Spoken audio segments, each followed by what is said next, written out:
Hi, I'm Elisa Donalds, and I've been a senior systems architect at Millennium Technologies for 5 years.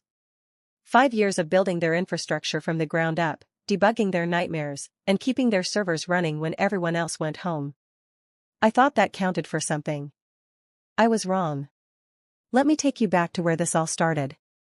Picture this, a cramped conference room on the 15th floor, the kind with stained carpet tiles and a broken air conditioning unit that made the room feel like a sauna.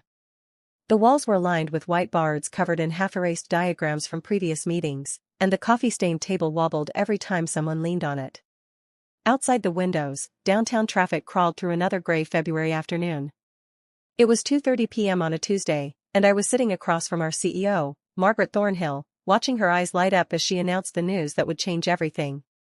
I remember the exact moment. She'd just finished reviewing our quarterly projections, which were decidedly underwhelming, when her assistant knocked and handed her a sealed envelope marked confidential. The silence in that room was deafening as she tore it open, her expression shifting from cautious optimism to pure joy in the span of 3 seconds. "Ladies and gentlemen," she said, her voice carrying that particular excitement reserved for life-changing moments, "we've just secured the sterling financial contract.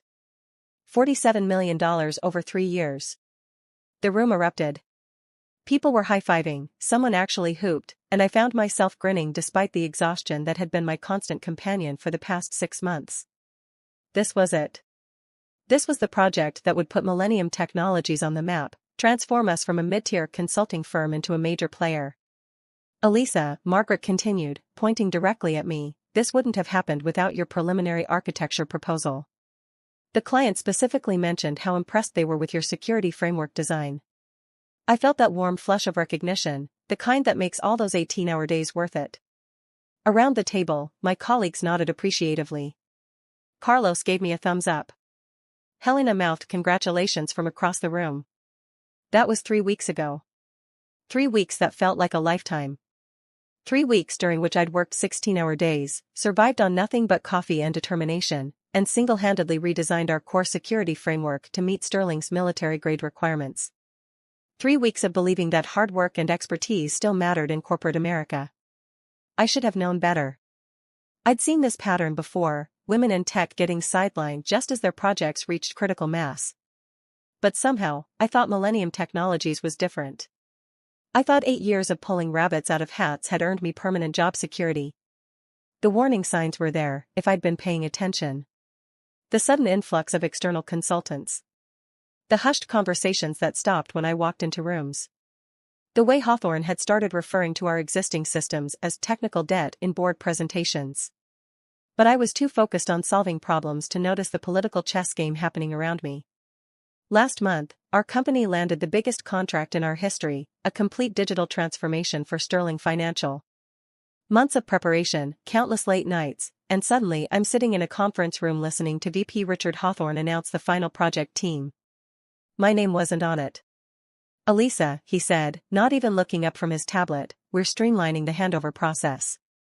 The new team can handle the transition without you." The room fell silent.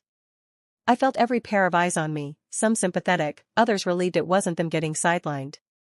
The same conference room where I'd been celebrated just weeks earlier now felt like a courtroom where I was being sentenced. "Sir, I designed 70% of the architecture we're implementing," I said, keeping my voice steady despite the tremor I could feel building in my chest. He finally looked at me, that condescending smile playing at the corners of his mouth. The same smile he'd perfected during budget meetings when junior developers asked for raises. "You're like a typewriter in a world of tablets, Elisa. Sometimes you have to make room for innovation."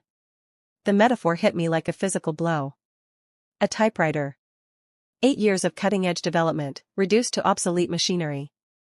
I glanced around the room, searching for even one supportive face, one person willing to challenge this absurdity. Nothing. I said nothing.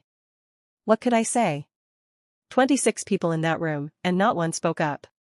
Not even Carlos, who I'd mentored for 3 years, who still called me when his code wouldn't compile at midnight. Not even Helena, who knew exactly how critical my authentication protocols were to the entire system, who'd seen me rebuild their entire database architecture after the ransomware attack 2 years ago. So I gathered my notes, walked back to my desk, and watched them celebrate their streamlined approach over catered lunch from that expensive Italian place downtown. The thing about being invisible is that people forget you know things. They forget you built the system they're now trying to hand over to a team of consultants led by some hotshot named Blake Westfield, a guy who specialized in revolutionary implementations but had never worked with our specific infrastructure. Blake arrived on a Thursday morning in a Tesla Model S, wearing a suit that probably cost more than my monthly salary. Tall, perfectly styled hair, the kind of confidence that comes from never having been wrong about anything, or never having been held accountable for being wrong.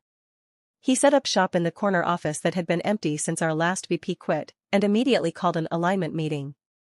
I watched through the glass walls as his team of junior consultants unpacked their matching MacBooks and artisanal coffee cups. Everything about them screamed expensive, from their wireless headphones to their leather notebook covers. They moved with the synchronized precision of people who had done this transformation dance at dozens of companies before us. The meeting room filled with the scent of their fair trade Ethiopian blend, a stark contrast to the break room coffee that had sustained the rest of us through countless late nights. Blake had even brought his own espresso machine, which his assistant, a perfectly groomed young man named Oliver, set up in the corner like some kind of caffeinated altar. "Team," he announced, gesturing with his gold Apple Watch, "I've reviewed the existing architecture, and I have to say, there's significant room for optimization. We're going to revolutionize how Sterling Financial thinks about digital transformation." I was sitting in the back, officially there to provide legacy system context, which is corporate speak for being the person who explains why things work the way they do to people who think they can do it better. "The authentication module," Blake continued, pulling up my carefully designed security protocols on his MacBook, "is unnecessarily complex. We can streamline this entire process using cloud-native solutions." I raised my hand. "Blake, those protocols handle edge cases specific to financial institutions. The complexity exists because..." "Elisa," he interrupted with that practiced smile, "I appreciate the historical context, but we're moving beyond legacy thinking. Sometimes you have to break a few eggs to make an omelet." Around the conference table, heads nodded. The same people who'd relied on my legacy thinking to solve their problems for 8 years were suddenly convinced that complexity was the enemy. I watched as Janet, fresh out of Stanford with a computer science degree and zero real-world experience, took notes on her iPad about modernization opportunities. Carlos avoided eye contact entirely, doodling geometric patterns in his notebook like a guilty schoolchild. Helena kept checking her phone, as if urgent messages could rescue her from this uncomfortable situation. The meeting stretched on for 2 excruciating hours. Blake's presentation was a masterclass in corporate buzzword bingo: paradigm shifts, disruptive innovation, cloud-native solutions, agile methodologies. Every slide contained at least 3 stock photos of diverse business people pointing at screens or shaking hands in well-lit conference rooms. "Questions?"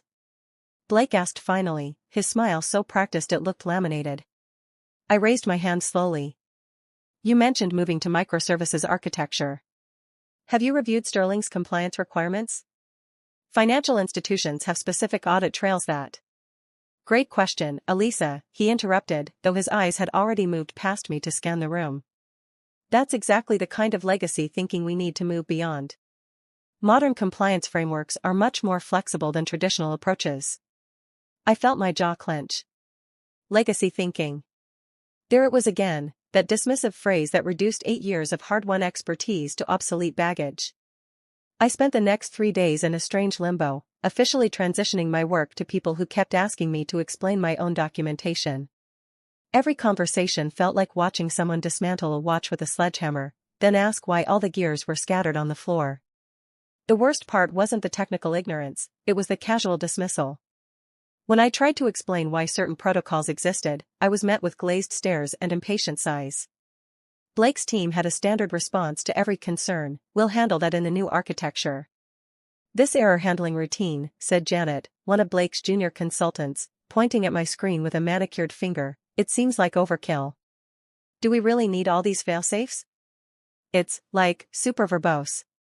I stared at the code I'd written after analyzing 3 years of Sterling Financial's transaction patterns, code that accounted for everything from leap year calculations to time zone inconsistencies across their international branches. Each line represented a lesson learned the hard way, a potential disaster averted through careful planning. Those failsafes prevent exactly the kind of cascade failures that brought down their previous system in 2019, I explained, pulling up the incident report I'd studied obsessively. Sterling lost 12 hours of trading data because their backup systems couldn't handle. But Blake says modern frameworks handle most of this automatically, Janet interrupted, already typing notes about simplification into her tablet. Blake hasn't seen Sterling's data architecture, I said, trying to keep the frustration out of my voice. Their system is a hybrid of 3 different platforms acquired through mergers. The complexity isn't arbitrary, it's necessary. Janet shrugged and made a note to simplify error handling protocols. Just like that, months of careful analysis reduced to a bullet point on someone's to-do list. By Friday afternoon, I was watching them strip away months of careful planning like archaeologists working in reverse, burying treasures instead of discovering them. Every simplification removed some crucial element that I'd learned the hard way was necessary. This legacy architecture is unnecessarily complex, I heard Blake tell Hawthorne during their lunch meeting in the glass-walled conference room. We can simplify the entire deployment process and cut implementation time by 40%. Legacy architecture. 8 years of my life, dismissed as legacy. The weekend came and went. I found myself checking my work email obsessively, watching the project repository for signs of trouble. Old habits. Saturday morning, I took my laptop to my favorite coffee shop downtown, telling myself I was just going to read the news and answer personal emails. Instead, I spent 3 hours reviewing the commit logs, watching Blake's team systematically strip away the safeguards I'd built. Sunday was worse. I couldn't concentrate on anything, not the novel I'd been trying to finish for months, not the Netflix series everyone was talking about, not even my usual weekend ritual of reorganizing my kitchen cabinets. Every few minutes, I found myself refreshing GitHub, watching my carefully crafted architecture get optimized in real time. On Sunday evening, I noticed they'd removed my authentication throttling protocols entirely, replacing them with what Blake called next-generation load balancing. The commit message made my stomach drop, removed legacy throttling code. Replaced with cloud-native auto-scaling solution. Performance improvement estimated at 200%. Performance improvement. That was Blake's response to everything: faster, leaner, more efficient. But speed without stability was just a race toward disaster. I drafted 3 different emails trying to explain why this was a mistake. The first was professional and detailed, walking through specific failure scenarios with historical examples. The second was more direct, focusing on the immediate risks to Sterling's launch. The third was desperate, practically begging them to reconsider. I deleted all of them. Who was I to question the revolutionary implementation expert? Who was I to suggest that 8 years of institutional knowledge might be worth considering? Monday morning brought a company-wide email announcing the successful modernization of the Sterling financial architecture. Blake had included a slide deck showcasing the streamlined approach that would serve as a model for future projects. The slides were beautifully designed, full of sleek diagrams and impressive statistics about performance improvements and cost savings. My name appeared once, in the acknowledgements, thanked for providing historical context. Historical context. Like I was some kind of corporate archaeologist, useful only for explaining how things used to work in the dark ages of 3 weeks ago. The email was forwarded with enthusiastic responses from executives across the company. Congratulations on the innovative approach. This is exactly the kind of forward thinking that will set us apart. Looking forward to implementing similar improvements across all our client accounts. I deleted the email without reading all the replies. Some humiliations are too complete to endure in detail. Tuesday morning, I was at my desk working on smaller projects, the unglamorous maintenance work they still needed me for, when the Sterling financial launch went live. I pulled up the monitoring dashboard out of habit, watching the system metrics like a parent checking on their child. Everything looked normal at first. Green lights across the board, transaction volumes within expected parameters, response times hovering around the optimal range. I allowed myself a moment of doubt. Maybe Blake was right. Maybe I was clinging to outdated complexity for its own sake. Then I saw it, a small spike in the authentication module I'd specifically warned them about. The one that required a very particular sequence during high-traffic periods. At 9:47 a.m., Sterling Financial was launching their new mobile banking feature. 6 million customers were about to attempt simultaneous logins for the first time since the system migration. I watched the authentication requests climb: 50,000, 100,000, 200,000. The numbers painted a picture I recognized from my worst nightmares. This wasn't just heavy traffic, this was a digital stampede. Sterling's marketing team had orchestrated a perfect storm: social media campaigns promising exclusive early access, push notifications sent to every mobile app user simultaneously, and a limited-time promotion that expired at noon. They'd essentially created a Black Friday rush for banking services. I could see the system struggling to keep up, response times climbing from the optimal 200 milliseconds to 500, then 800, then over a second. For banking applications, anything over 300 milliseconds feels sluggish to users. Anything over 2 seconds feels broken. My phone buzzed with a text from Martin, our network administrator. "Did you see the Sterling dashboard? Something's not right." I saw it. The authentication bottleneck was cascading into the transaction processors. The very thing I'd documented in 17 different places, the exact scenario I'd built safeguards for, safeguards that Blake's team had apparently simplified out of existence. The load balancing system Blake had implemented was designed for normal traffic patterns. But Sterling's launch day wasn't normal. It was Christmas morning, Black Friday, and New Year's Eve rolled into one digital tsunami. I grabbed my phone and called Helena directly, my hands trembling as I dialed. "The authentication module is about to fail catastrophically. You need to implement the emergency throttling protocols immediately." "Which protocols?" she asked, and I could hear the panic creeping into her voice as she watched her own monitoring screens. In the background, I could hear the telltale sounds of crisis management, urgent whispers, the rapid clicking of keyboards, someone saying oh God," in a voice barely above a whisper. "The ones in my documentation folder. Section 4.3, Emergency Load Management." There was a pause that lasted forever. When Helena spoke again, her voice was barely audible. "Elisa, Blake's team removed all of Section 4.3. They said it was redundant. They said the cloud infrastructure would handle load balancing automatically." The blood drained from my face. I hung up and sprinted to Blake's office, my heels clicking frantically against the polished floor. The corner office was empty, his expensive chair pushed back from a desk covered with architectural drawings and coffee rings. His assistant told me he was in an off-site meeting with potential clients, showing off the Sterling success story at some country club across town. By 10:15 a.m., I could see the system starting to buckle. Response times climbing from milliseconds to seconds. Error rates spiking from 0.1% to 3%, then 5, then 8. The beautiful real-time dashboard I'd built was painting an increasingly apocalyptic picture in bright red warnings and flashing alerts. Database connections were timing out. Session management was failing. The API gateway was returning 503 errors at an exponential rate. Every metric I was tracking showed a system in death spiral, each failure cascading into the next like dominoes falling in slow motion. I tried calling Blake's cell phone. Straight to voicemail. I tried his assistant Oliver, who told me Blake was presenting to investors and couldn't be disturbed. I tried Hawthorne's extension. His assistant said he was unavailable, which in corporate speak meant he was hiding in his office pretending problems didn't exist until someone else fixed them. Then the alarms started. The monitoring system I'd built began its carefully orchestrated warning sequence.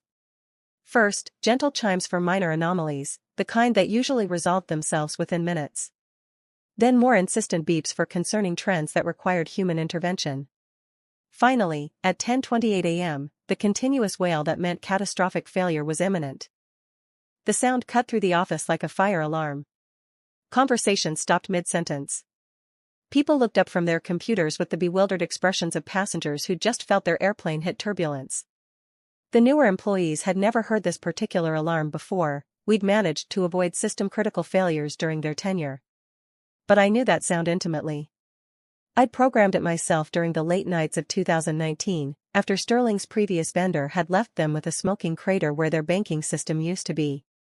At 10:28 a.m., Sterling Financial's entire digital infrastructure collapsed like a house of cards in a hurricane.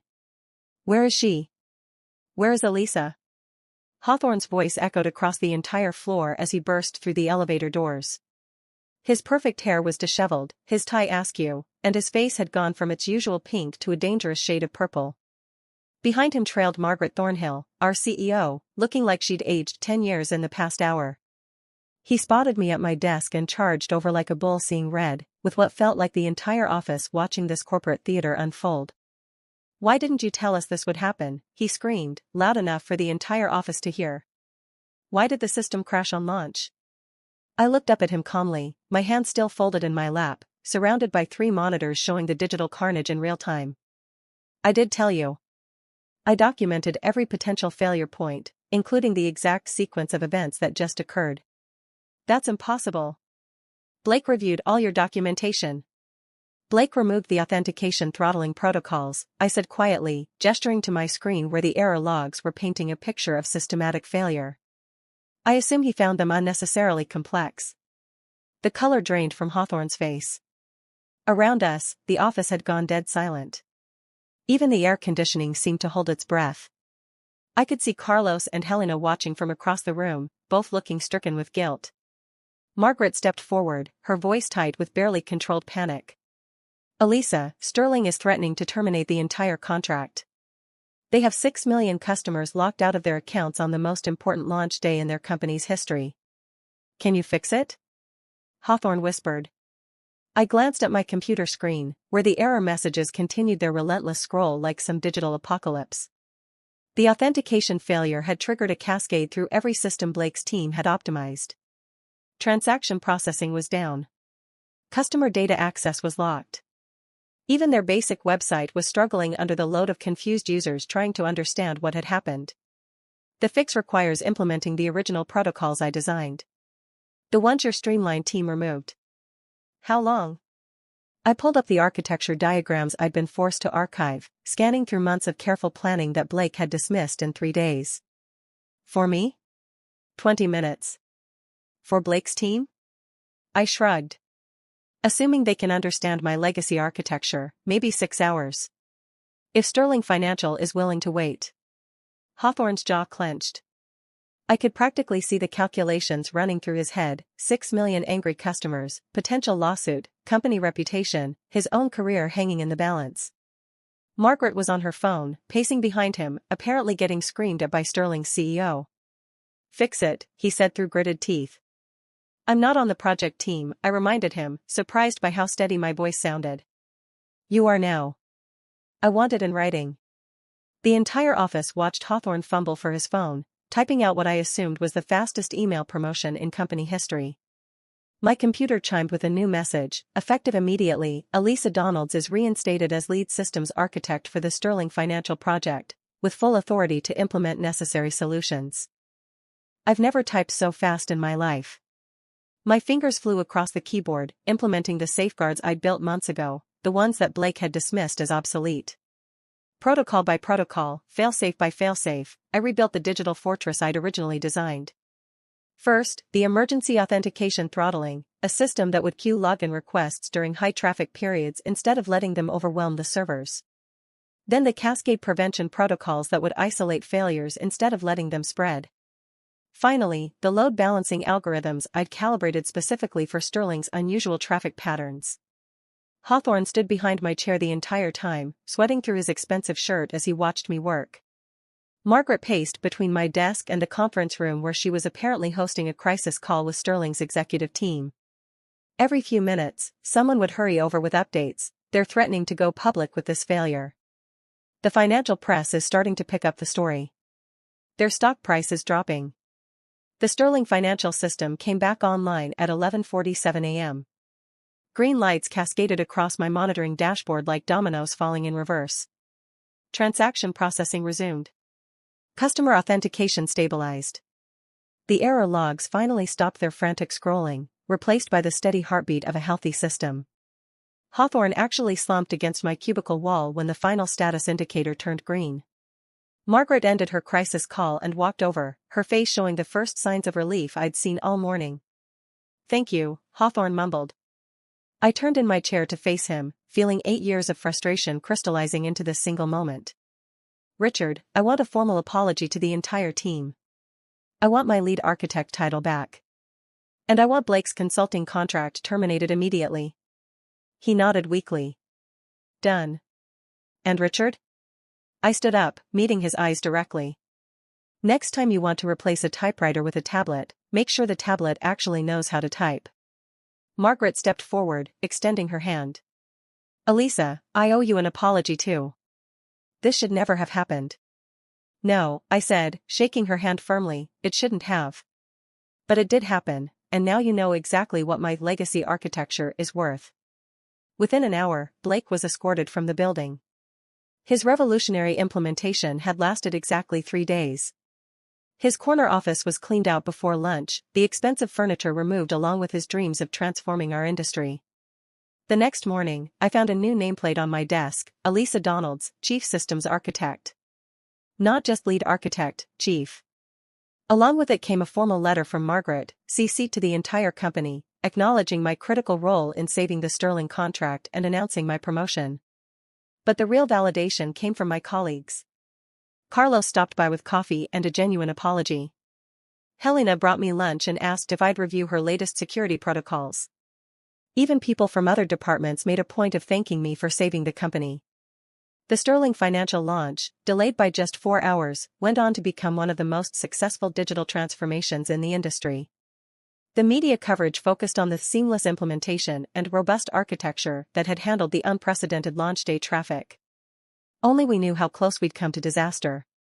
Sometimes being underestimated is the most powerful position you can hold. Sometimes the old typewriter is exactly what saves the day when all the fancy tablets crash.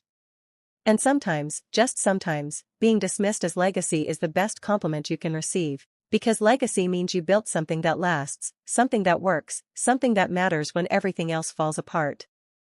Have you ever been dismissed as outdated, only to prove that experience trumps innovation? Share your story in the comments. I'd love to hear how you turned being undervalued into your greatest victory.